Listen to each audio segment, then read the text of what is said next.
Yeah, sure thing.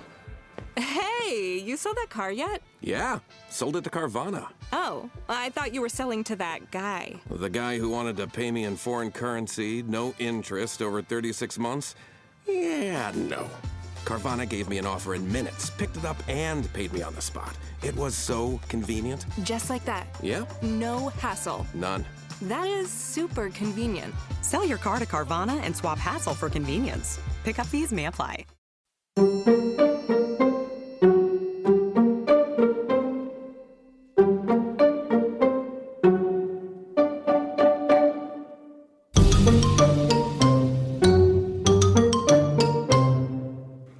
Welcome to Mama Mystery. I am your host, Kelly. And I am Kelly's sidekick and husband, Austin. So before we get started today, per usual, we're going to say hey to some of our new Patreons. So, Shannon Redman and Paige Allen. Thank you guys so much. I actually just finished writing like 90% of the thank you cards with the stickers. So those are going to be going out this week. You guys...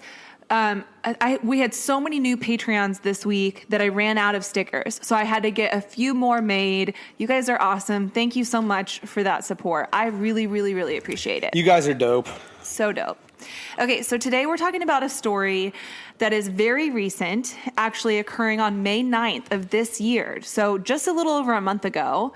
Crazy. So there aren't a ton of details out about this story. However, I have found just about everything I could so far. So we're going to go through the timeline of events, and I imagine that there will be updates in the future as this case continues to unfold. So this is the most recent case we've ever done. Yeah, this is the freshest. And if you're new to the show, I don't know shit about crime. Kelly knows a lot about crime. Yeah. She tells stories. Yeah, that's the gist of it. I sit here and just say, wow, that's nuts. That's crazy. Okay, so today we're talking about the murder of Tristyn Bailey. So you all might know, other than Austin, obviously, you all might have heard of this case because it has captivated news outlets, but especially social media with TikToks and Instagram reels being made about this story. And once we get into the details, you'll start to understand why. So we're going to get started. Let's roll. So when Stacy and Forrest Bailey met and started dating, Forrest made it very clear that he wanted 4 to 6 children. He wanted a big family and knew that he would get the most meaning and joy out of life from having and raising multiple children. Where are we at? Jacksonville, Florida. Okay, I was like envisioning that. Go ahead. Okay. So Forrest and Stacy married and settled down in Jacksonville, Florida. Be patient, Austin. You just would have waited for like 2 seconds. From now on, start it with where the location is, please. Thank you. I did. That was literally the very first. You know what? We're not here to do this. So Stacy worked as a hairstylist, owning her own hair salon called Brush Salon. Well, I know, right? Okay, it's funny. Kelly owns a hair salon called Blush Salon. Yes, and I too am a hairstylist. So anyway, I kind of do the math on that one. Yeah. I already did 1 letter. Oh my God. Okay, so Forrest worked at a bank.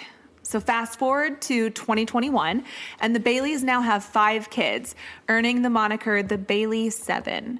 First came Brittany, who is now 29 years old, then Alexis, who is now 23. They have 1 son named Tegan, who is now 21, Sophia, who is 16, and Tristyn, the baby of the family who just turned 13 on January 18th. So Tristyn's mom, Stacy, remembered the day Tristyn was born like it was yesterday. She was the loudest one in the nursery, the only blonde baby there. She made sure everyone knew that she was present as an infant and then even as she grew older. Growing up, she had a very tenacious spirit. She attended Patriot Oaks Academy, which is a K-8 school. And she played a variety of sports before finding her passion in cheerleading. And her mom spoke about this during her celebration of life, that she was really, the mom, Stacy, was really kind of hesitant to let her get into cheer because she'd had 3 daughters preceding her. 3, right? Brittany, Alexis. Yeah. And knew the hours and the time it took to dedicate to this sport. So she was a little like, I don't know, Tristyn, if we should be doing this. And Tristyn convinced her, this is what I want to do. I'll prove to you that I will put my heart and soul into this. And that is exactly what she did. When she found cheerleading, no other sports existed anymore to Tristyn. She had found her true calling. She worked incredibly hard in the gym for hours a day, perfecting her craft and working with multiple coaches. So Tristyn was also a very loyal friend. She cared very deeply for her friends. And when it came to her cheer squad, it was known throughout the whole squad. If you messed with one of them, you messed with the whole team. She was very comfortable sharing her feelings for her friends and her family, never letting a day go by without letting them know that she loved them. So she made a competitive cheer squad called Infinity All-Stars and was super proud of this achievement. And her squad actually got a bid to the Summit Cheer Competition, which according to Stacy is basically your ultimate goal if you are a cheerleader in that area. So I was a cheerleader growing up. This is just a side note. I was a cheerleader all through school, but my cheer experience was only through school. And what I understand from this is that she did competitive cheer, and I knew competitive cheerleaders, but I never did the competitive cheer. Mm-hmm. So it is a whole different ball game. It's something aside from cheering for football and basketball. They don't do that. They go to competitions and they work their asses off. So she posted pictures from this competition exploring Disney in their downtime, and Tristyn's personality really shined in these pictures. You see her with her braces on, but she's got beautiful big teeth, the most beautiful teeth.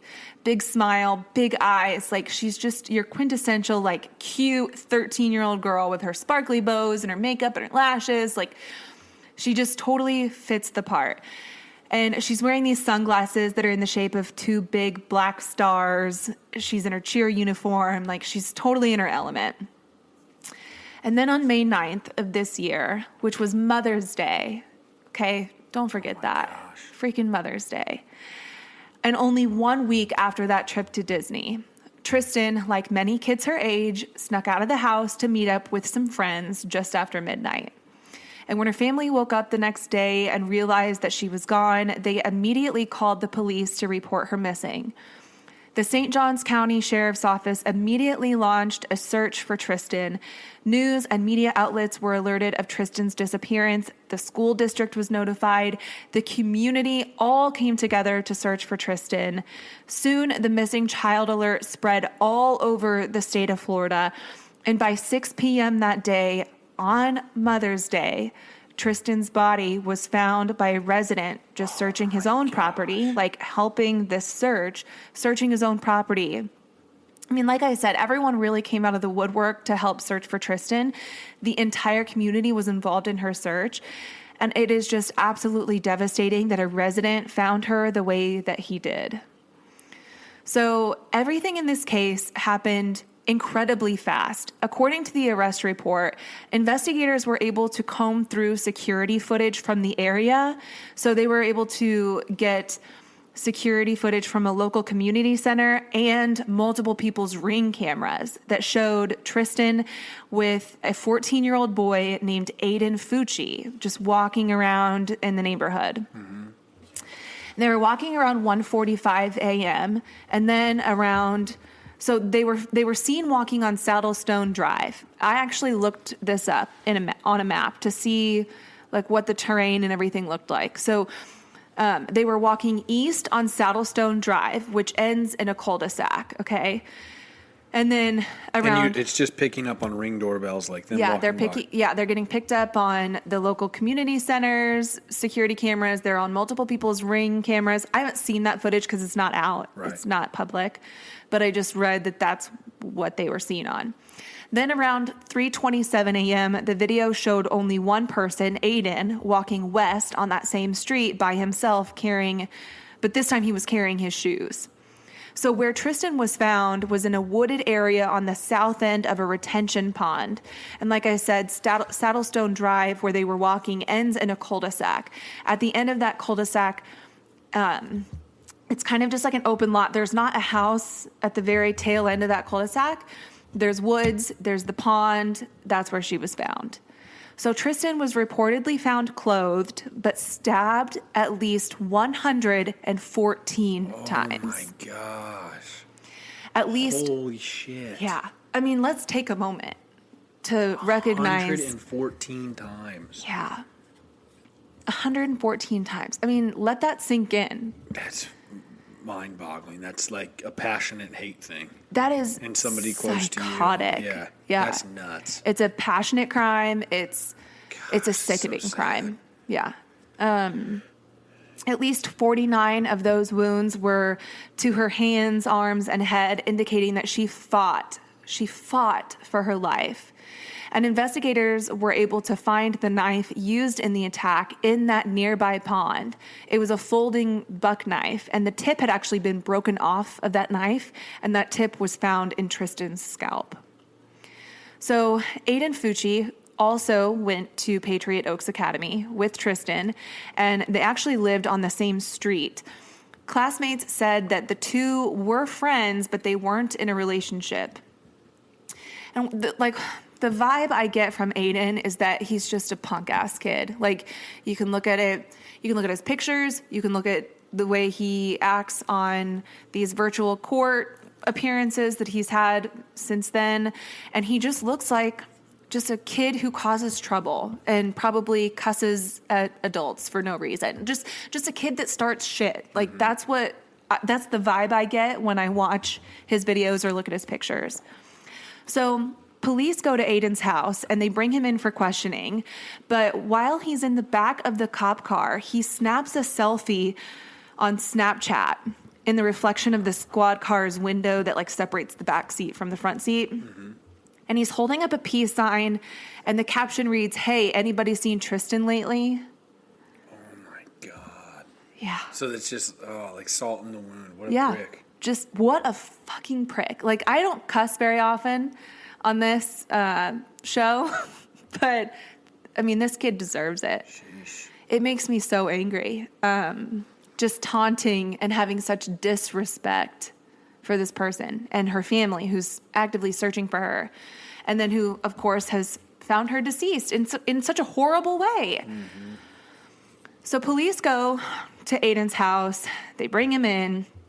And while he's being interrogated by police, his story changed multiple times with, quote, admissions of guilt. But we don't know exactly what those statements were. We will eventually, but nothing is out in the public yet. However, enough probable cause was present for the police to obtain a search warrant and go to Aiden's house. They found the clothes that he appeared to be wearing in that video. There was blood present on the clothes. So on Tuesday, May 11th, just 2 days after her murder, Aiden appeared in virtual court before Judge Michael Orfinger for a detention hearing. And during this hearing, it was about 9 minutes long. He was formally charged with second-degree murder, and he was ordered to stay in a juvenile detention for 21 days until the state attorney makes their decision or made their decision on whether or not he would be charged as an adult. So during this court appearance, Aiden is shown shaking his head like he doesn't agree with what's going on. And then you can tell he's kind of trying to conjure up some tears. But all I saw in that video, and you can watch it on YouTube, is a punk-ass kid who just regrets getting caught. It's pretty obvious.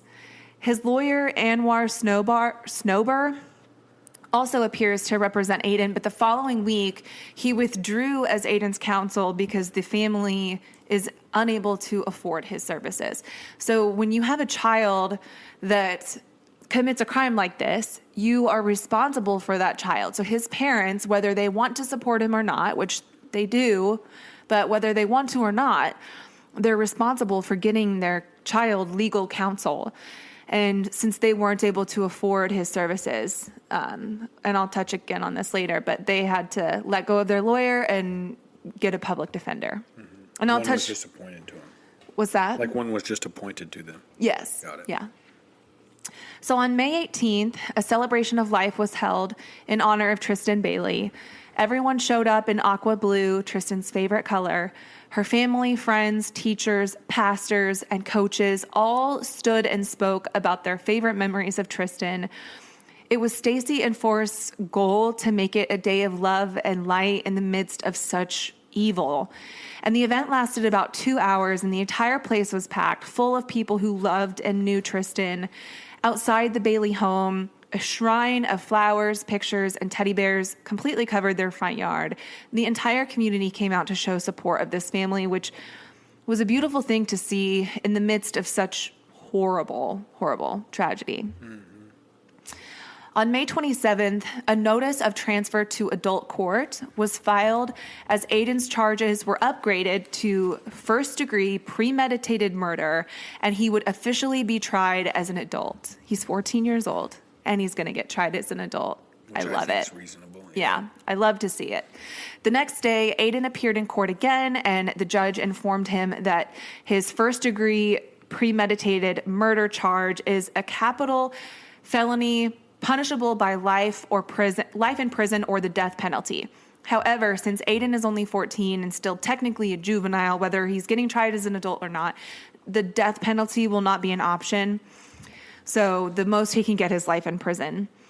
And I'll touch on this again later because I have more details about that as well. But he was transferred to an unknown location because of the publicity of this case, and he'll be held without bond. So Aiden, of course, pleaded not guilty to these charges, which of course means there will be a jury trial. And during this trial, the evidence in this case will come out, so there will absolutely be updates in this case as those details begin to come to light. And then in a shocking twist, on June 5th, Aiden's mother, Crystal Smith, turned herself in after a warrant was issued for her arrest for tampering with evidence. According to the timeline of events on actionnewsjax.com, quote, the warrant says Smith was present on May 9th when Aiden was being interviewed by investigators about Tristyn's death.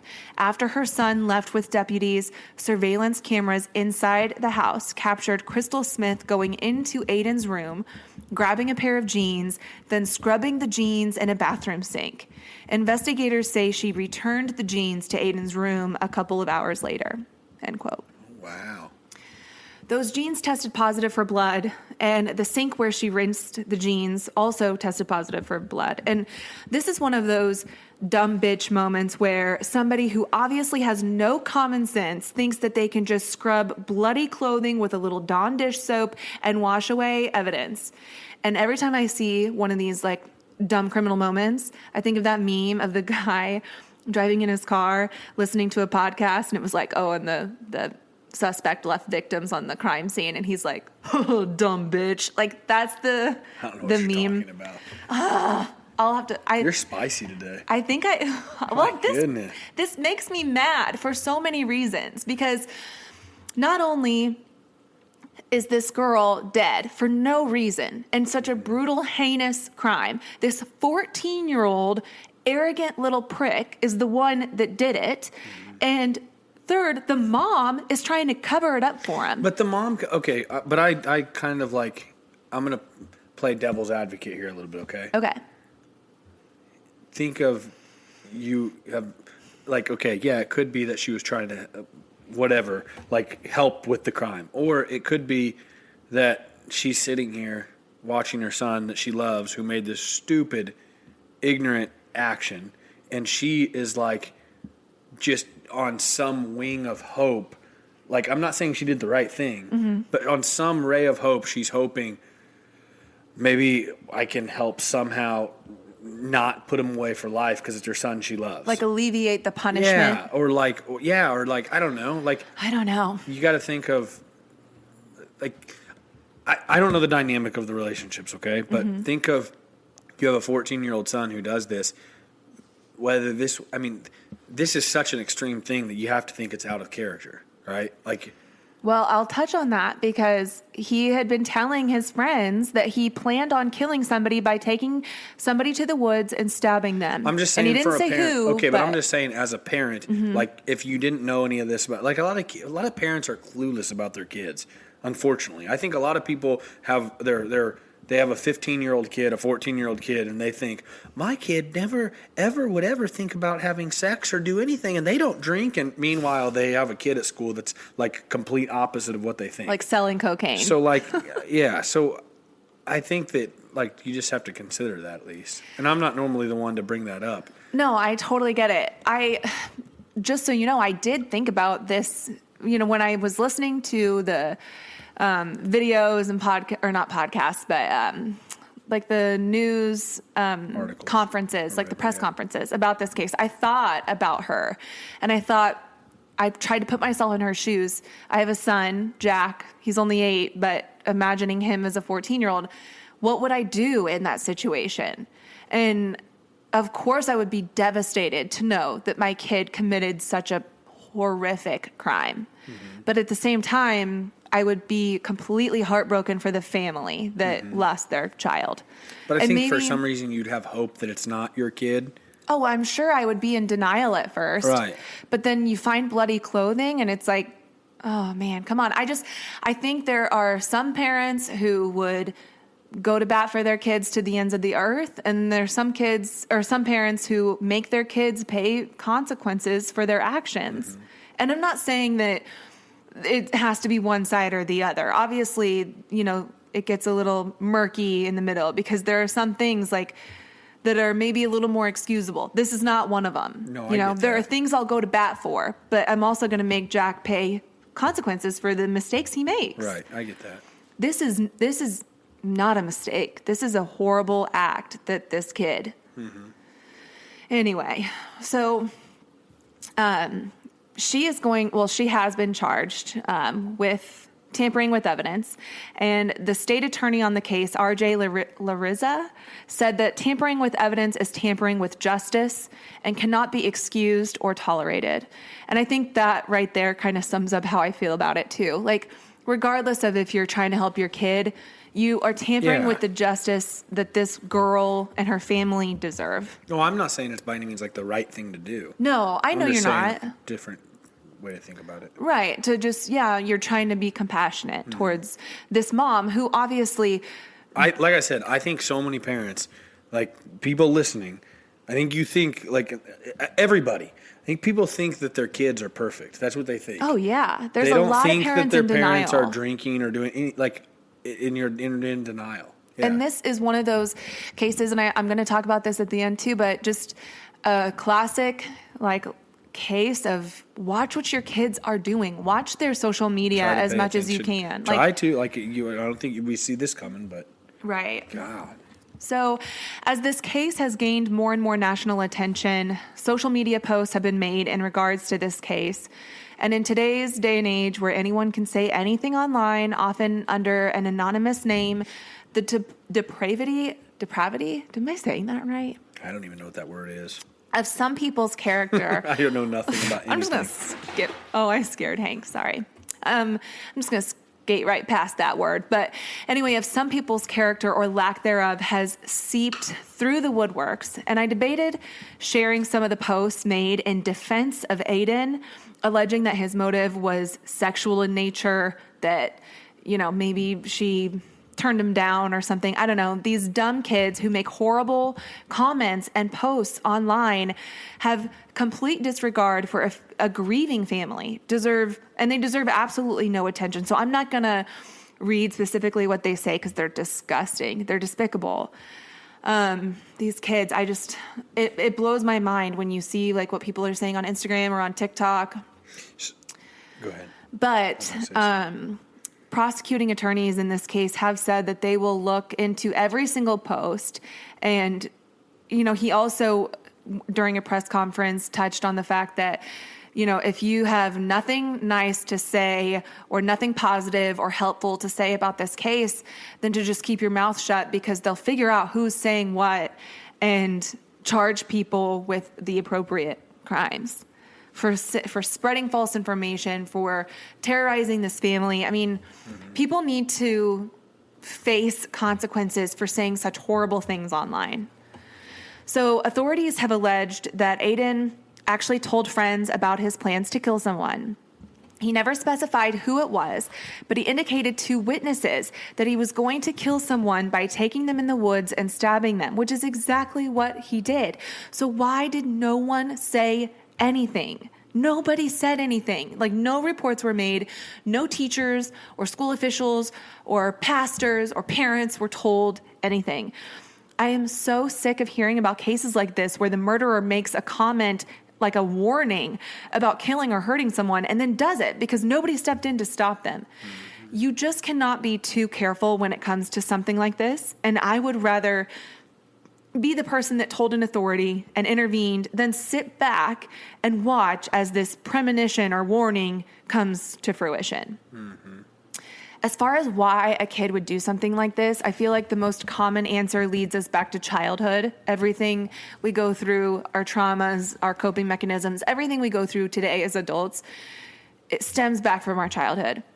So Aiden's dad, Jason, who is 36, has an extensive rap sheet, including a jail stay after being charged with lewd and lascivious battery and child abuse in 2003.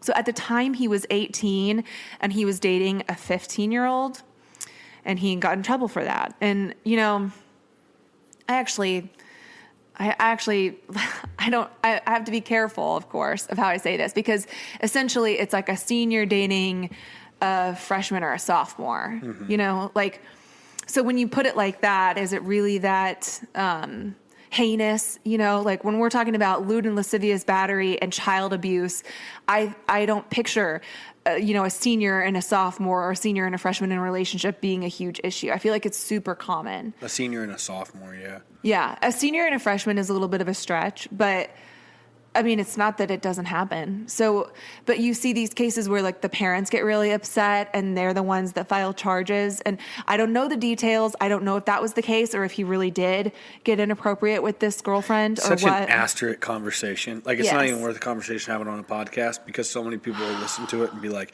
well, this or this. Like, it's just an asterisk conversation. Yes. Where there's no details other than that. But I just am the type of person who, like, I don't want to put my final opinion out there without all the information. So when I say lewd and lascivious battery and child abuse, I would just want to add that it's because he had a girlfriend that was 3 years younger and he was a teenager. I mean, when you put those details in, it kind of helps. That's what I mean when I say an asterisk conversation. It's like if you put all these asterisks. You put all these asterisks next to it of senior, sophomore. It's like, it's a kind of, I don't know. Yeah. But I don't know that excuse. I don't know, whatever. Yeah, I'm not saying it's excuse. I just think, you know, there's not enough details. He was sentenced to 2 years of probation, but was later back in jail after violating the conditions of his probation. He's also been charged with theft and driving with a suspended license. In 2016, he was booked after getting into a physical fight at a gas station while his son was present. I don't know if that was Aiden or a sibling. Regardless, that's messed up. Fighting in front of your kids. Like, come on, do better, be better, set a better example.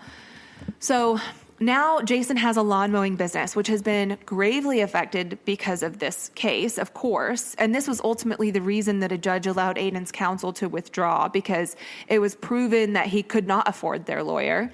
So a public defender may be assigned to the case, and we'll see how that goes. The next hearing for Aiden is set for July 28th, and this will be a pre-trial hearing.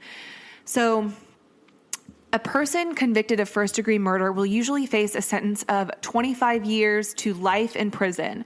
And the state attorney shared that they plan to seek a life sentence without parole.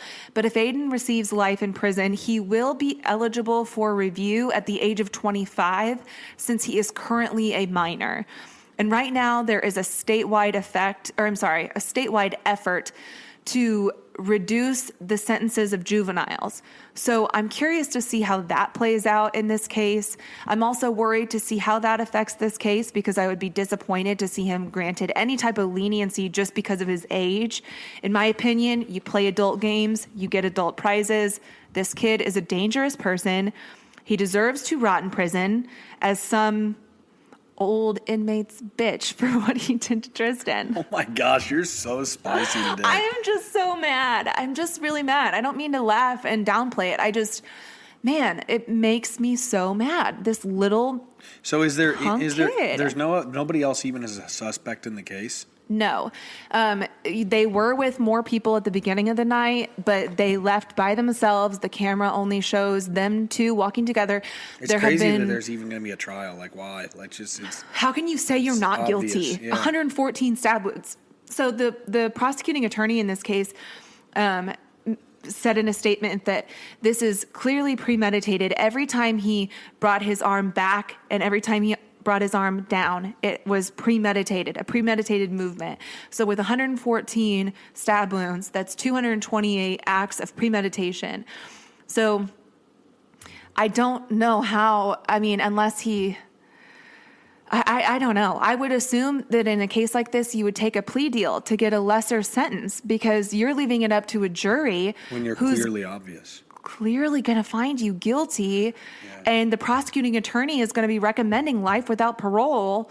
So who knows? Who knows what could happen? Things could change. Things could always change. Chris Watts pleaded not guilty at first before he finally took a plea deal and admitted that he killed his wife and kids in an effort to escape the death penalty. So, I mean, things could change.